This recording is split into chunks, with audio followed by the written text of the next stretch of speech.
So that was a part of the show where I guess a treat for everybody. As I mentioned, I had the opportunity and the pleasure of speaking to Premier Doug Ford, I guess now maybe about a week and a half ago, and talked to him about the state of business in our province. I'm sure it's something that concerns all of us. Many of us, if you're not in the province of Ontario and you're watching today, well, you'll hear about from our premier and what he's saying and how things are going in our province. For those of you that live in Ontario, I think it's very important for all of us to understand what's happening, how his government is thinking, and and what they're focused on. So here's a clip on the state of business in Ontario and what Premier Doug Ford thinks. That would be great. Thank you so much. So I thought I'd start off by asking you what you feel or how you feel the state of business is in Ontario. From conversations I've had with small businesses, conversations I've had with Dan Kelly, head of CFIB, Canadian Federation of Independent Business, him and I believe that business is sort of flat, sort of stagnant. We had a pretty good bump up coming out of the pandemic, I guess a couple of years ago, but things have really started to slow down, with talk about a possible recession the end of this year or possibly a recession in 2024. How do you think, or what do you think the state of business is in the province of Ontario?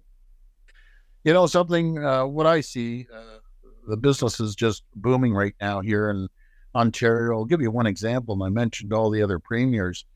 First of all, Ontario is leading North American job creation, economic development. People are investing in Ontario from all over the world, and I'll give you some examples in a minute. But, out of the 60,000 jobs that were produced last month in Canada, 55,800, or let's say 56,000 jobs, out of the 60,000 jobs, 93% were created right here in Ontario.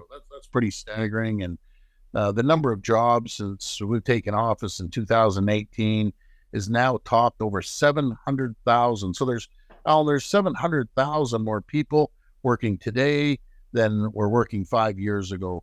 We just signed two historic deals in the auto sector with Stellantis and Volkswagen, creating thousands of jobs, not to mention the 30,000 spin-off jobs that are coming from Volkswagen alone in St. Thomas, London area. And then down in the Windsor area, thousands of spin-off jobs. And on top of the spin-off jobs, what comes with that is the infrastructure of roads and highways and bridges and schools and hospitals. And it really gets a community thriving down there. We also have seen investments of over $25 billion in the last 2 years here in Ontario. I call it the EV revolution. We're the only jurisdiction in the entire world that have 6 of the top auto manufacturers opening up here in Ontario. And not to mention the tech sector, we've seen, hundreds of thousands of jobs being created there. We've seen $3 billion of investment in life sciences, the pharmaceutical industry, manufacturing's coming back to Ontario. And I get comments all the time from foreign investors or from consul generals from around the world and ambassadors and governors saying, you guys are just going full steam in Ontario. We've cut over $8 billion of burden off the backs of small and medium-sized companies. That's not once, that's every single year. So we're attracting companies. I always say, Alan, government doesn't create jobs. We create the environment and the conditions for companies to come here and thrive and prosper and grow. And when that happens, so do the employees thrive, prosper, and grow. So there's 700,000 more people that can pay a mortgage, can pay rent, can do things they might otherwise not be able to do here in Ontario. We live in the greatest jurisdiction in the world, and I want to thank the people of Ontario, the hard workers in Ontario, to create that environment.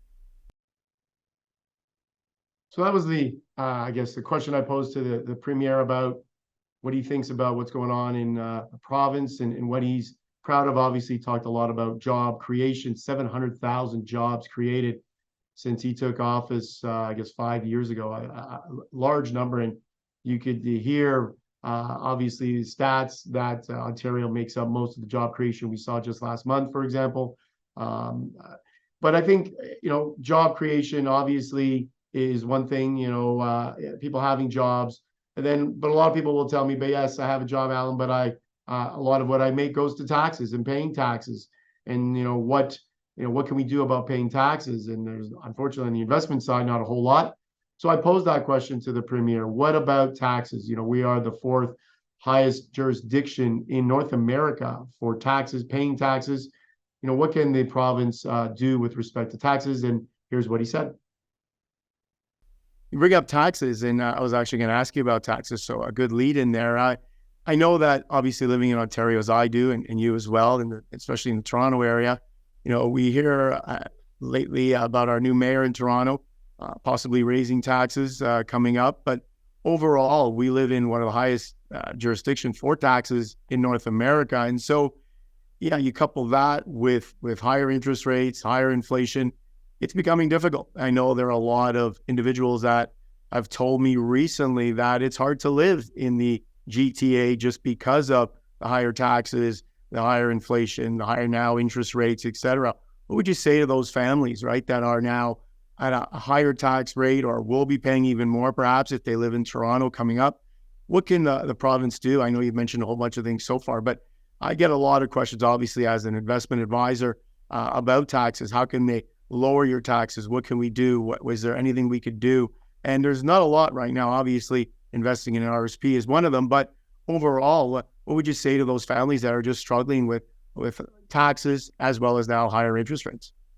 Well, I'm not going to rattle off all the same items I just did, but I'm doing everything I can to reduce taxes. As for the mayor of Toronto and other mayors, a lot of municipalities and at all levels of government, I'll say federal, provincial, and municipal, but municipal is more grassroots. Government does not have an income problem. They have a spending problem. They want to continue spending. When Rob, my brother, and I were down at City Hall, we delivered the first year. We walked in, Alan, the first words out of the city manager's mouth, we have a $778 million deficit. You're going to have to raise taxes 20%. And I said, we're going to drive efficiencies, which we did. We delivered the first year 0% tax increase. We saved over $1 billion for the taxpayers. And I just want to work collaboratively with the new mayor and, try to get this philosophy of just raise taxes on people is unacceptable. And I go back again to the federal government with this carbon tax. They're adding, to be exact, I said 40 cents, be exact, it's 37 cents a liter to the gasoline by 2030. We need to start running government more efficiently, all three levels. As for the province, we're making sure that people have good paying jobs, more opportunities to grow and be able to buy a home. But it goes back to housing as well, Alan. We have 504,000 people, the fastest growing region in North America, bar none. No one even comes close. Last year, 504,000 people arrived in our province, and it comes down to supply and demand on the housing. We need to get homes built, affordable homes, attainable homes, regular homes, and bring the costs down. Let's flood the market with housing, and hopefully it will level off or at least reduce the cost, but we can't do it alone.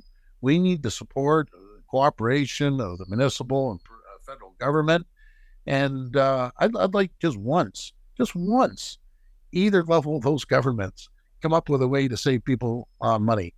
We're one of the only jurisdictions, and I've close communication with all the provinces and territories. We're the only jurisdiction in the country that's actually reducing the burden of tax off the backs of the hardworking common folk out there. So it's nice to hear that we have a provincial government that is not quick to raise taxes. I know a lot of individual investors would be would argue the other side to that. They just feel as though what they make is going to taxes, and you couple that with the rise of inflation. Grocery bills are 9% higher this year higher than last year, and couple that with taxes and now rising interest rates to the point where many people just don't know how they can to live in this in the province or live in big cities such as Toronto or other big or major urban centers. So it's getting more difficult as taxes rise. I know a lot of people have unfortunately decided to leave the province and leave Canada, move down south where taxes may not be as much of an issue, not as high for sure. So it was nice to hear that the Premier said that governments don't have an income problem; they have a spending problem, and hopefully he will be able to work with the new mayor of Toronto and other mayors in Ontario and come together and really help individuals that need help individual businesses, especially considering a lot of these businesses have not gotten back to where they were prior to the pandemic. So once again, I want to thank Premier Doug Ford for allowing me to catch up with him and ask him some pressing questions that many individuals in Ontario would want to know the answers to. So thank you again, Premier Doug Ford, and I look forward to perhaps catching up with you again sometime in the future.